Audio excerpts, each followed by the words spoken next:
Mesdames et messieurs, bonjour et bienvenue sur Yalchat Presse TV, à notre émission Le Point et dans notre studio, le studio Salégaba. Pour les classiques de l'ancien régime du maréchal Idriss Déby Itno, c'était un homme politique virtuel. Pour ses partisans, aucun doute, c'est le futur président du Tchad. Pour beaucoup de Tchadiens, c'est un homme politique de l'heure et avec qui il faudra compter. En tout cas, il a eu l'audace du temps du président Déby Itno de braver l'interdiction de marcher en occupant la rue. Aujourd'hui, il a définitivement pris sa place sur la scène politique tchadienne. Il est partout, contestant la transition ou la pré-transition. Il a refusé d'en faire partie. Il se prépare, dit-on, pour les grandes échéances à venir, où il entend jouer un grand rôle. Yalchat Presse reçoit le président du Parti des transformateurs, Succès Masra. Bonjour, monsieur Succès Masra. Bonjour à tous vos téléspectateurs. Monsieur Masra, beaucoup de Tchadiens s'intéressent à vous, s'intéressent à votre parti, mais il y a une question qui m'est taraudé l'esprit du tordu journaliste que je suis. Depuis quand vous vous êtes intéressé à la chose politique? Je ne parle pas de votre parcours professionnel, comme banquier, la chose politique, et depuis quand vous avez eu l'idée de créer un parti politique? La chose politique ou publique? Je crois que peut-être plus la chose publique pour commencer. Je me souviens en classe de 5e, j'ai écrit mon premier article. J'étais petit journaliste, pas de votre drame, au lycée. Et mon premier article dans le journal Lueur du collège Saint-Charles, le collège Saint-Charles de Luanga, était axé sur la violence policière. Et ça m'a valu de pouvoir être même caché par le recteur du collège Saint-Charles-Luanga parce que le commissaire de la ville de ça. C'était Jean Gély ou c'était qui? Non, c'était après Jean Gély.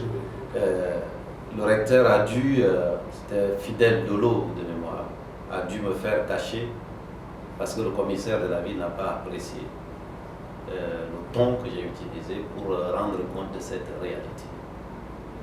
Je crois que c'est parti un peu de là. J'ai compris que la vérité était nécessaire, mais que dire la vérité pouvait vous valoir des remontrances et même des représailles. Et que ça, c'était injuste.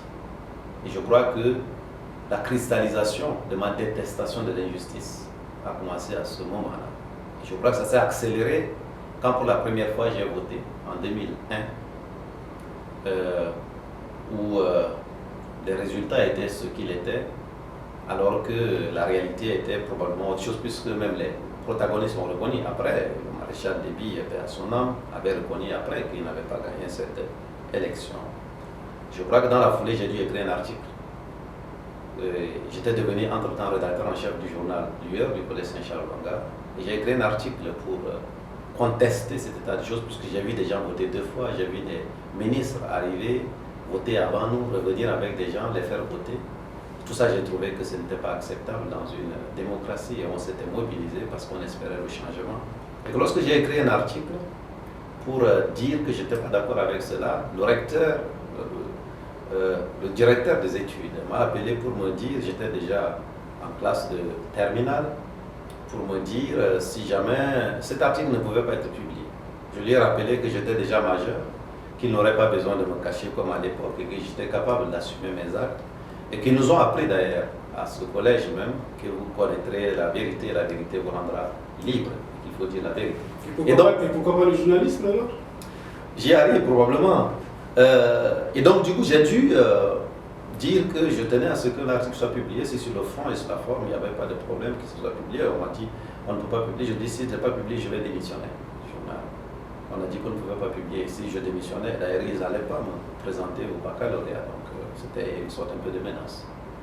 Et finalement, débat dans les discussions, ils ont fini par me convaincre qu'ils allaient publier l'article. Et puis, quand le journal était sorti, l'article ne figurait pas.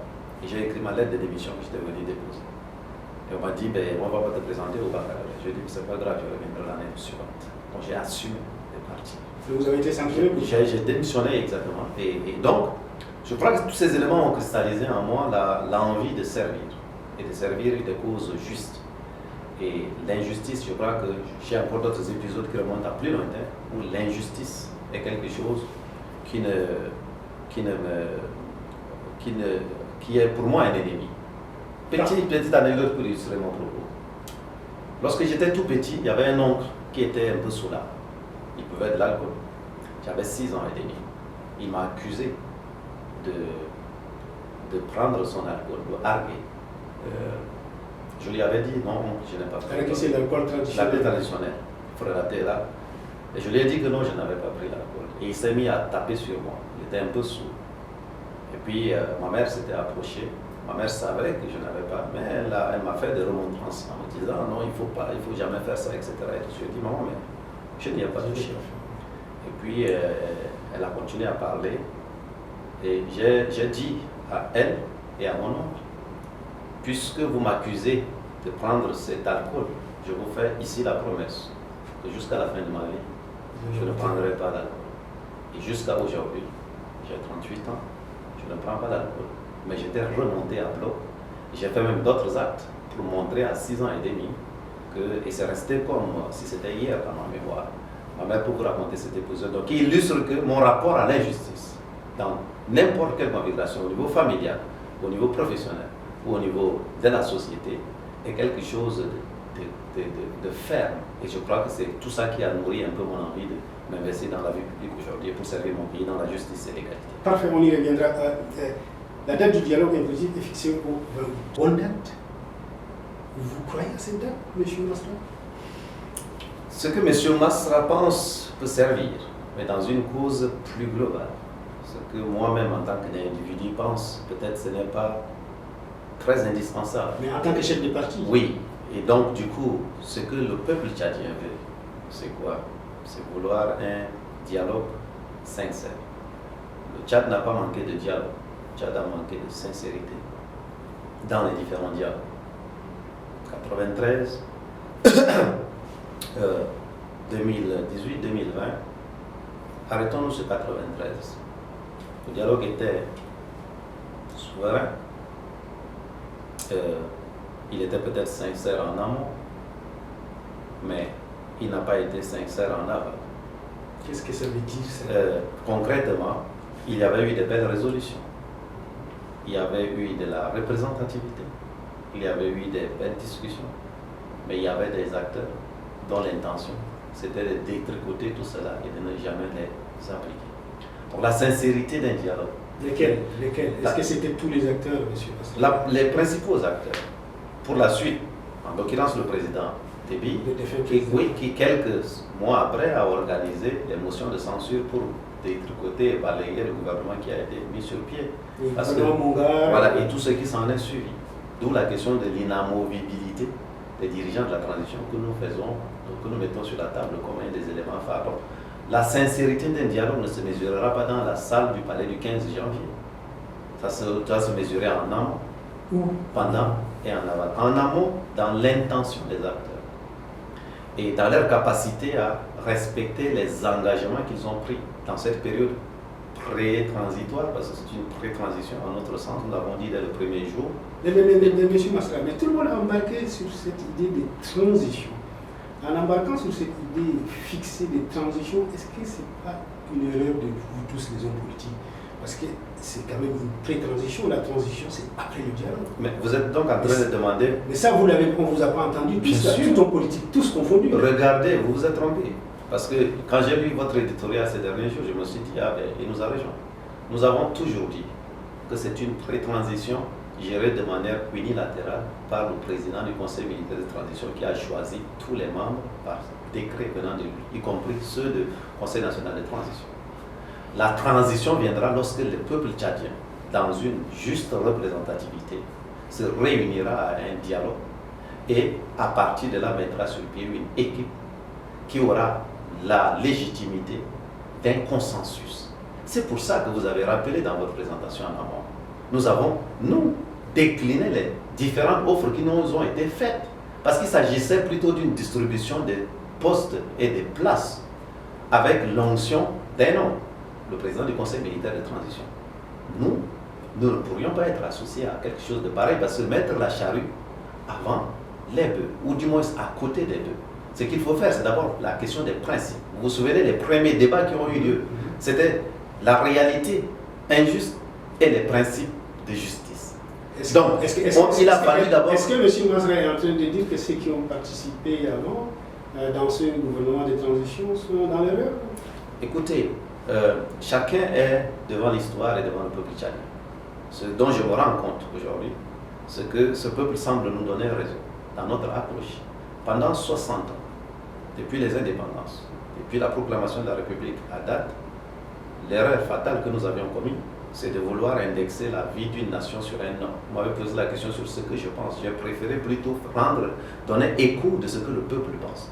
Nous avons eu des géants Caïcédra, des lions du désert, des géants baobabs, des maréchaux, parce qu'on a voulu, non pas privilégier le pluriel, les institutions fortes, mais on a voulu privilégier des hommes à qui on a fini par faire croire que sans eux, vous savez, certains acteurs, encore là, vivants, ont même dit que si le maréchal décédait, il n'y aurait plus d'oxygène dans ce pays. Comment imaginez-vous l'avenir de ce pays sans un homme? Et du coup, on a fini par lui faire croire que son histoire s'assimilait à celle du Tchad et inversement. On a fait ça avec tous les présidents qui se sont succédés. Donc, pour éviter de repartir à la même chose qu'hier, il nous faut aller à l'autel de la sincérité, de la vérité, de la bonne foi. Ça commence d'abord par la capacité à respecter l'engagement. Notamment, par exemple, le président du Conseil militaire de transition et les membres du CMD ont convoqué tous les diplomates en leur disant qu'ils sont là pour 18 mois et à la fin, le pouvoir reviendra à une équipe de civils, disent-ils, qui seront élus par les Tchadiens à l'issue d'une élection à laquelle, comme il ne peut pas être juge parti, il ne peut pas être joueur à arbitre, ils ne prendront pas part. C'est eux qui ont dit, et la parole d'un officier, semble-t-il, c'est à l'aune de cela qu'on mesure la valeur d'un officier. Monsieur Masra, je vous entends et j'ai dit, vous venez de dire que vous avez 38 ans. Et c'est le discours d'un jeune homme politique de 38 ans. Est-ce que vous croyez que ceux qui ont plus d'expérience et plus d'âge que vous ont fait l'erreur, eux, de collaborer? Est-ce que vous ne pensez pas qu'ils ont peut-être pensé qu'ils ont collaboré en voulant faire du bien, en évitant au pays le chaos? Est-ce que ce n'était pas ça? Alors, est-ce que les détournements des deniers publics à grande échelle qui exposent notre pays, ce n'est pas un chaos? Est-ce que plus de 1000 personnes, entre avril 2021 et avril 2022, plus de 1000 Tchadiens ont été tués dans les différentes provinces que vous connaissez? Pas par des terroristes, mais par des Tchadiens armés contre d'autres Tchadiens. Pour vous, ce n'est pas une catastrophe. Est-ce que état d'urgence alimentaire d'un côté, détournement de l'autre et mendicité internationale pour avoir des milliards, notamment du côté de la France, à plus budgétaire de 15 millions d'euros, 10 milliards, inférieur à ce qu'on a volé d'un côté? Pour vous, ça, ce n'est pas une catastrophe. Non, il ne s'agit pas de moi. Hein. Oui, donc, je vous donne ces éléments-là pour dire, vous savez, la question de l'âge, on a aussi installé l'apartheid dans ce pays sur ces bases-là. Et même qui disait hier qu'il y avait, semble-t-il, un certain âge pour avoir de la sagesse et que nous serions, nous, représentants de 80% du peuple, pressés et qu'il fallait patienter. Je rappelle au passage que je suis plus âgé que mon jeune frère, le président du Conseil militaire de transition, pour lesquels les décrets ont été accueillis avec large sourire de ces vieux sages, entre guillemets, avant même que l'encre qui a signé ces décrets n'ait séché.